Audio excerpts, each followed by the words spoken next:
नमस्ते दोस्तों, आप सभी का हमारे YouTube चैनल पर स्वागत है।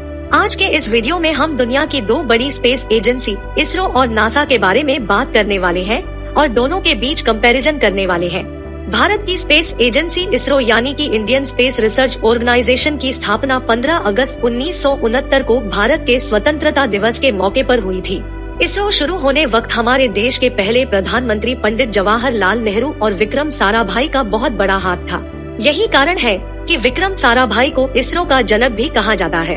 वहीं अमेरिका की स्पेस एजेंसी नासा यानी कि national aeronautics and space administration की शुरुआत 29 जुलाई 1958 में हुई थी और ड्वाइट डी आइजनहॉवर को नासा के स्थापना का क्रेडिट दिया जाता है। आज के इस वीडियो में हम इन दोनों स्पेस एजेंसी के पहले सैटेलाइट से लेकर एनुअल बजट से लेकर अचीवमेंट, फ्यूचर प्रोजेक्ट जैसे फैक्टर के आधार पर इन दोनों स्पेस एजेंसी के बीच कंपैरिजन करने वाले हैं। इसरो की स्थापना भी नासा से काफी बाद में हुई है।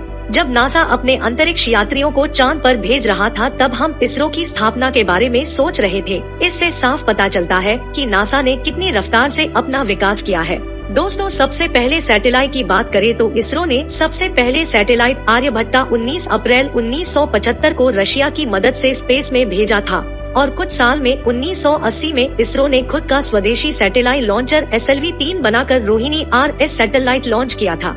वहीं नासा ने सबसे पहले सैटेलाइट एक्सप्लोरर 1 31 जनवरी 1958 को लॉन्च किया था। भारत को मिला के दुनिया में केवल 11 ही ऐसे देश है जिसके पास सैटेलाइट लॉन्च करने का उपकरण मौजूद है। अगर इन दोनों स्पेस ऑर्गेनाइजेशंस के बजट की बात करें तो इसरो का स्पेस बजट आज 2022 में $2.4 बिलियन है, जो इस स्पेस बजट के मामले में दुनिया में 7वें नंबर पर है।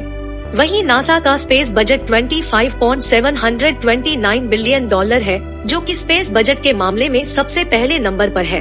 हालांकि इसरो का स्पेस बजट नासा की तुलना में कम है, लेकिन इसरो बहुत ही कम खर्चे में सफलतापूर्वक प्रोजेक्ट करने के लिए जाना जाता है। इसरो के पास नासा या बाकी एजेंसियों की तरह ढेर सारे संसाधन और बहुत बड़ा बजट नहीं है, लेकिन सीमित बजट में ही प्रतिभाशाली वैज्ञानिक अपने लक्ष्य को सफलतापूर्वक हासिल कर रहे हैं। कम बजट में भी बेहतरीन परिणाम इसरो के वैज्ञानिक देते रहे हैं और इस वजह से इसरो पूरी दुनिया के लिए उदाहरण बन गया है। इसका खास उदाहरण है भारत का मंगलयान मिशन, जिसके लिए केवल $74 बिलियन का खर्चा आया था। वहीं नासा के मेवन मार्स ऑर्बिटर मिशन के लिए $672 बिलियन का खर्चा आया था। दोस्तों, पिछले 40 सालों में इसरो ने जितना पैसा खर्चा किया है वह नासा के एक साल के खर्चे से भी आधा है।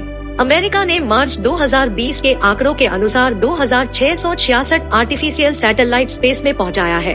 उसके बाद चाइना का नंबर आता है, जिसने 363 सैटेलाइट स्पेस में पहुंचाया है। और अगर भारत की बात करें तो भारत में अभी तक 250 के आसपास सैटेलाइट स्पेस में पहुंचाए गए हैं। आपकी जानकारी के लिए बता दें कि इसरो का हेडक्वार्टर बैंगलोर में स्थित है और इसके चेयरमैन का नाम S सोमानाथ है। वहीं नासा का हेडक्वार्टर अमेरिका की कैपिटल सिटी वाशिंगटन DC में स्थित है और इसके एडमिनिस्ट्रेटर बिल नेल्सन है। इसरो दुनिया की पहली स्पेस एजेंसी है जिसने चंद्रयान-1 मिशन के दौरान चंद्रमा की सतह पर पानी की खोज की थी।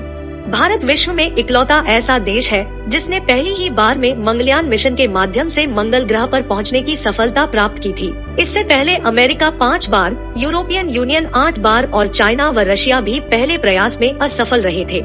अप्रैल 2016 में PSLV रॉकेट के जरिए भारत ने अपना GPS नेविगेशन सैटेलाइट अंतरिक्ष में भेजा और अमेरिका की तरह अपना खुद का GPS सिस्टम नेविक बनाने में इसरो कामयाब रहा था। इसरो ने भुवन नाम का एक सैटेलाइट डेवलप किया है, जिसमें 3D सैटेलाइट इमेजरी टूल लगा हुआ है, जिसकी मदद से आप गूगल अर्थ की तरह ही अर्थ के सरफेस को एक्सप्लोर कर सकते हैं। इसरो ने 15 फरवरी 2017 को PSLV C-37 के जरिए 104 सैटेलाइट्स को पृथ्वी की कक्षा में स्थापित किए और इसी के साथ सबसे ज्यादा सैटेलाइट लॉन्च करने का रिकॉर्ड अपने नाम किया।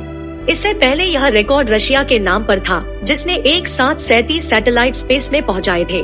वहीं दूसरी तरफ नासा के अचीवमेंट्स की बात करें तो नासा दुनिया की पहली स्पेस एजेंसी है जिसने अपोलो 11 स्पेस मिशन के जरिए इंसानों को चंद्रमा पर उतारा था। नासा अभी तक 12 लोगों को चांद पर लेकर जा चुका है और अमेरिका के नील आर्मस्ट्रांग चंद्रमा में कदम रखने वाले दुनिया के पहले इंसान है। नासा के वॉयेजर 1 और वॉयेजर 2 मिशन के जरिए हमें जुपिटर और सैटर्न की महत्वपूर्ण जानकारी मिली थी। वॉयेजर नासा के पहले ऐसे यान थे जो यूरेनस और नेपच्यून जैसे ठंडे ग्रहों के पास पहुंच गए थे। नासा ने अब तक सोलर प्लेनेट के सभी ग्रहों पर सफलतापूर्वक अपनी सैटेलाइट भेजी है। और ऐसा करने वाली नासा दुनिया की एकमात्र स्पेस एजेंसी है। नासा ने यूरोपियन और इटालियन स्पेस एजेंसी के साथ मिलकर 1997 में लॉन्च किया कैसिनी मिशन सूर्य ग्रह के कक्ष में घुसने वाला पहला यान था। इस मिशन की वजह से हमें सैटर्न ट्री और उसके उपग्रहों के बारे में ज्यादा जानकारी मिली थी। नासा ने रशिया, जापान, कनाडा और यूरोपियन स्पेस एजेंसी के साथ मिलकर अंतरिक्ष में एक स्पेस स्टेशन भी बनाया है, जिसमें अभी 6 लोग रहते हैं। नासा के पास विश्व स्तरीय वैज्ञानिक और तकनीशियनों की भरमार है, जिनमें से भारत से भी बहुत सारे लोग वहाँ हैं। इस तरह से नासा के पास विश्व की सबसे बड़ी काबिलियत का जमावड़ा है, जिसका इस्तेमाल नासा अपने मिशन में करता है। वहीं दूसरी और इसरो के पास इतने संसाधन न होते हुए भी उसने नासा को कड़ी टक्कर दी है। जब बात एफिशिएंसी की आती है तो इसरो नासा से काफी अच्छा है, लेकिन जब बात बजट की और सक्सेसफुल मिशन और टेक्नोलॉजी की आती है तो नासा इसरो से ही नहीं बल्कि दुनिया की सबसे अच्छी स्पेस एजेंसी है। तो दोस्तों, ये थी कुछ महत्वपूर्ण जानकारी इसरो और नासा के बारे में। तो दोस्तों, वीडियो पसंद आई हो तो वीडियो को लाइक कीजिए, शेयर कीजिए और चैनल को सब्सक्राइब कर लीजिए। मिलते हैं नेक्स्ट वीडियो में। जय हिंद।